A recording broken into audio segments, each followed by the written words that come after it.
Today in our 2010 Honda Odyssey, we'll be having a look at and showing you how to install the Airlift 1000 air helper springs, part number AL60815. Here's what our airbags look like installed. Now what's great about these airbags compared to other solutions on the market is these will give us a load leveling capacity of up to 1,000 pounds, and they have the adjustability that we're looking for. So if we only have a little bit of weight, we can add just a little bit of air to maintain our factory ride height. Or if we have a lot of weight, we can jack up the air pressure a little bit to also maintain the factory ride height.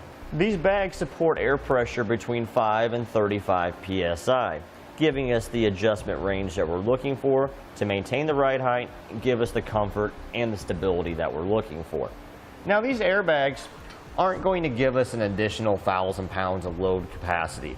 They're going to support and work in conjunction with our vehicle's factory suspension when we have up to 1,000 pounds of weight in the vehicle or a heavy trailer with a high tongue weight. Now we can easily adjust the air pressure just by opening up our gas door here, removing the cap over our shrader valve, and we can adjust it just like we can our tire air pressure. Uses the same style fitting. Here we are at our Odyssey. We're going to get a few measurements to see what the vehicle's like with the factory suspension with no additional weight in the vehicle or without having a trailer hooked up. These will be our factory ride height measurements. So measuring from the center of our rear wheel up to the top of our fender, we're looking at about 29 inches. Do the same on the front. And we're looking at about the same measurement in the front, about 29 inches. Okay, now we've added some weight to the back of our Odyssey to show carrying a heavy amount of cargo or towing a trailer. Now we'll double check our measurements to see where we're at. As you can see, we have dropped quite a bit. Okay, we're now down to 27 inches in the back. We're up about to 30¼ inches in the front. Now this is going to affect us in multiple ways. By having the back of the vehicle go down and the front come up, number one thing that's changing is the weight transfer to the front, meaning we have less weight on our front tires, and our front brakes are what does most of our vehicle's braking. Without having the weight up front, they're not as effective. Also, we're going to have increased tire wear in the front and decreased handling ability. We're going to have more tire wear on the outside edge of our tires because when the front end raises, our vehicle gets positive camber where the wheels go like this, causing more wear on the outside edge and less contact patch towards the middle and the inside. Our headlight angle is also going to change. Versus our headlights being pointed down towards the road, they're now pointing up towards the sky and can actually blind oncoming drivers. Okay, now that we have our airbags installed, we have the same amount of weight placed on the back of it. Again, so now we're going to compare our measurements and see if we brought it back to our factory ride height or not. So we're about 28 inches in the rear, so now we're significantly closer to factory ride height than where we were before. We'll double check the front now. The front we're about 30 inches. It's come back down a little bit to bring it closer to factory ride height. Okay, with the front of our vehicle coming back down and the back coming up, we've now transferred the weight back towards the front, giving us our increased steering, handling, and stability, and braking ability that we're looking for. We're also going to have better tire wear, better headlight angle, and our vehicle is going to drive more like stock. And now we'll take our airbags out on our test course. On the left side of the screen, you'll notice the vehicle without the airbags installed, and on the right side of the screen, you'll notice the vehicle with the airbags installed. In the first part of our test course, we'll be doing some evasive maneuvering, doing some quick turns side to side. You'll notice how unstable and unsettled the suspension is without the airbags installed, and with them installed, you'll notice how much more settled and more control that we have over the vehicle. There is a significant amount less body roll than what we had without them. On the next part of our test course, we'll be going over some bumps, and you'll notice without the airbags installed how much suspension travel we don't have. The suspension can't do its job properly because it's sagging down and doesn't have the amount of travel that it needs in order to help absorb the bumps. With the airbags installed, you can see how much less jouncing and jarring there is going on. It's because the suspension is able to do its job properly with having the weight being supported by the airbags. This will give us much more handling and braking ability with the airbags installed, giving us the safety that we need when we're towing a heavy load or have a lot of weight in the back of our vehicle. For video purposes, we've already gone ahead and removed our rear tires. To begin the actual install, we'll need to support our rear lower control arm. Since we're on a 2-post lift, I will use a pole jack to support our rear lower control arm. If you're doing this on the ground and you have your vehicle on jack stands, you can just use your floor jack. It'll work the same way. We now need to remove the 17mm bolt that connects our control arm to our spindle. Now before we remove our spring, we're going to make a mark on our spring and a corresponding mark on our control arm so we can help index it to its original position when we reinstall it. Now we can safely lower our lower control arm slowly in order to relieve the tension on the spring. We can grab our spring, pull down on the control arm, and pull the spring out. Make sure we keep this isolator on the spring, and this goes towards the top. We need to remember that. The bottom one, in some applications you may find yours broken from road debris, but we'll still keep it and put it back in place. Now we need to remove our factory bump stop. There's a 14mm bolt going up through the middle of it. Having a deep well socket with about a 3-inch extension makes it really easy to remove.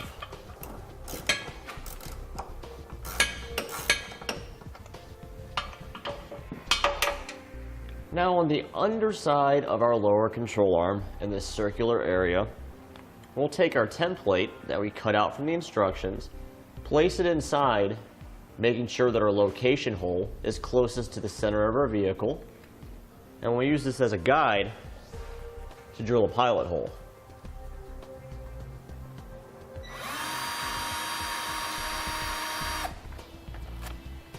And we have it marked now, so we can take our template down and continue drilling through.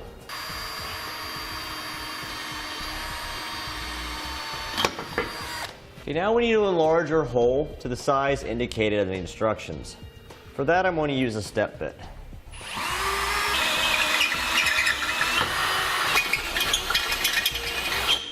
Now we can take our spring, this being the bottom section of it, since it doesn't have the thick isolator, which is at the top. We'll take our airbag, insert it so that our fitting faces down. Now we can reinstall our spring.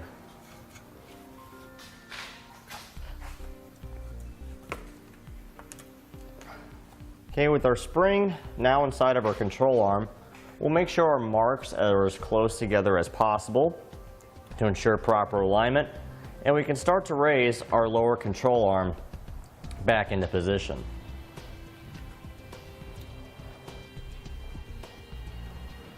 Okay, with our control arm hole now lining up with the hole and our spindle, we can reinstall our bolt.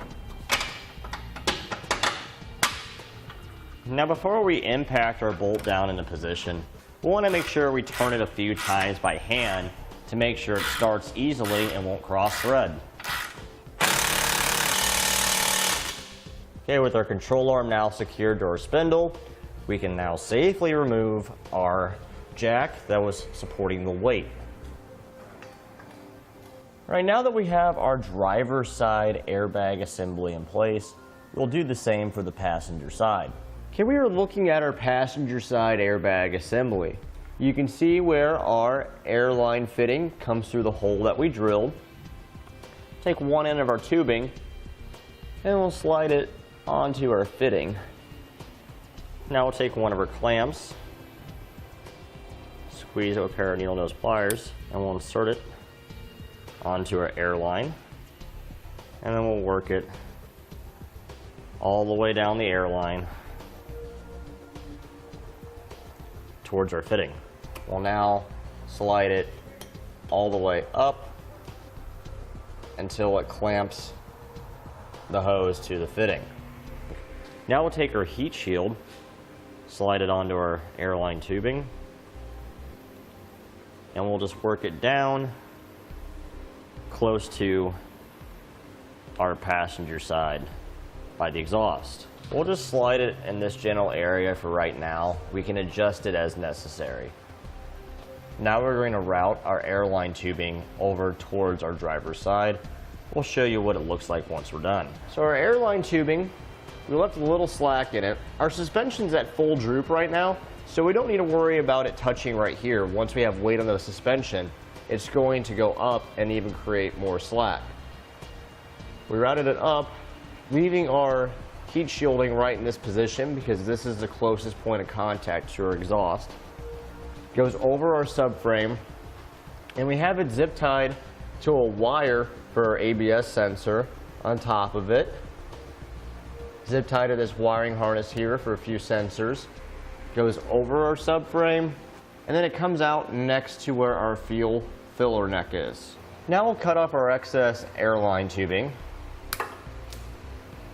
And we'll have it right here, right by our rear subframe mount. Place a clamp on the end of it. Slide it back a bit. Take our T-fitting. Push it on.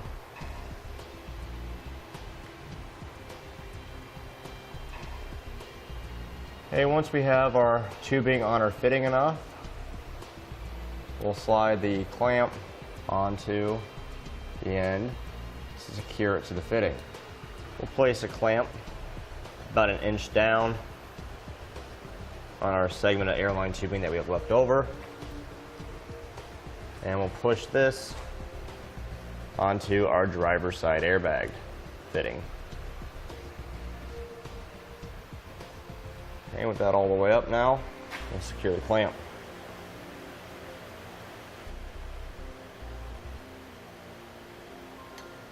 Okay, our airline for the driver's side, we routed up over our subframe, secured it to the same wiring harness as we did for the one on the passenger side, and we dropped it down next to where our fitting is.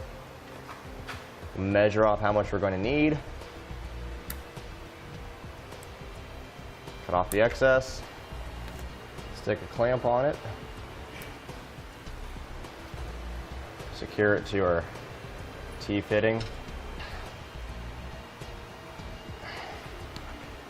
Now we'll secure the clamp.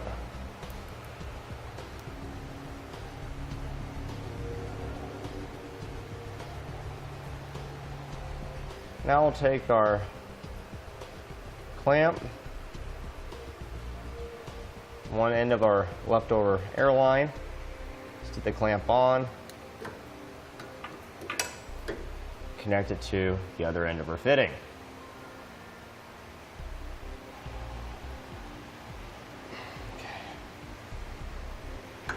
With it fully on, we'll move our clamp back up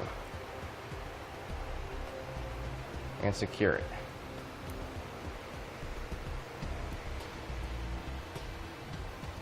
Now inside our driver's side wheel well, we have this plastic panel here which covers up our filler neck area. We have 3 10mm bolts that we need to remove.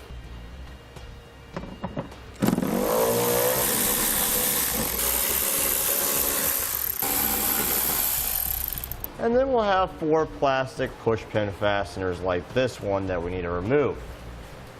Just use a trim panel tool, get behind the panel, pull it out.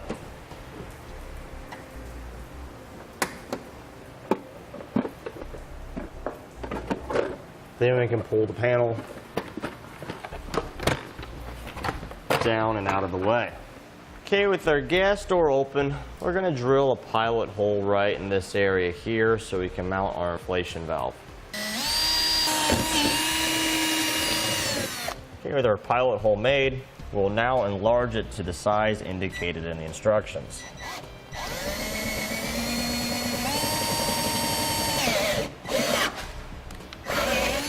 Now we'll take our inflation valve thread on one of the nuts, place on a start washer,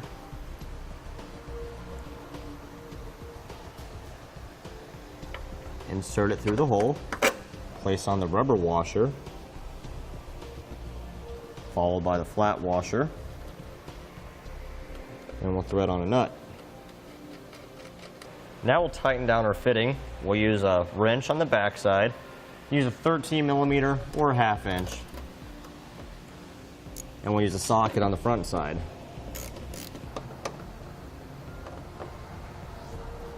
So we routed our airline tubing up from our fitting, behind our filler neck bracket here, and then zip tied it to this filler neck bracket there.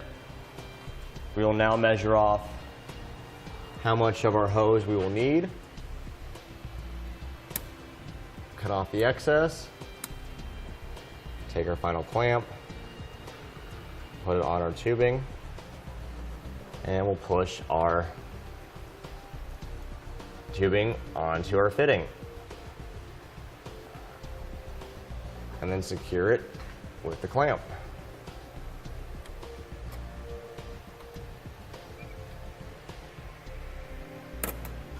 Now we'll take our 2 clamps, wrap them around the exhaust near our passenger side airbag. This is the only difference on our passenger side.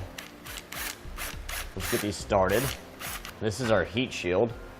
This will protect our passenger side airbag from the heat from our tailpipe assembly. We need to put this in a location that is where the airbag is closest to the exhaust. And that'll be right about in this area here. So what we'll do, we'll bend these tabs down and then out like that, and we'll clamp it with our hose clamps to the exhaust. We bent it as necessary to clear our lower control arm for suspension travel and to direct as much heat as possible away from our airbag. Now we can cut off our excess hose clamps so they don't rattle against our heat shields.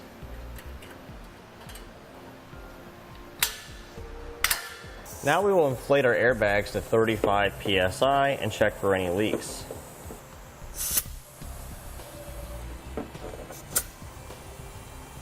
And the way we check for leaks is we'll spray with some soapy water at any of our connection points to see if we see any bubbles.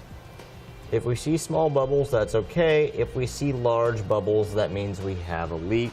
We'll even check our shrader valve to make sure that's not leaking, because sometimes the cord can be loose inside and you'll have to tighten it.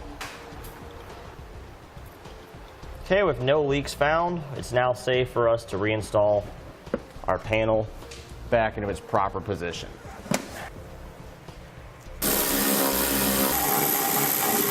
And with our tires reinstalled, we're ready to hit the road. And that completes our look at and showing you how to install the Airlift 1000 Air Helper Springs, part number AL60815 on our 2010 Honda Odyssey. Thanks for watching. Click the link in our description below to shop, learn more, or visit us at eTrailer.com. And leave us a comment if you have any questions.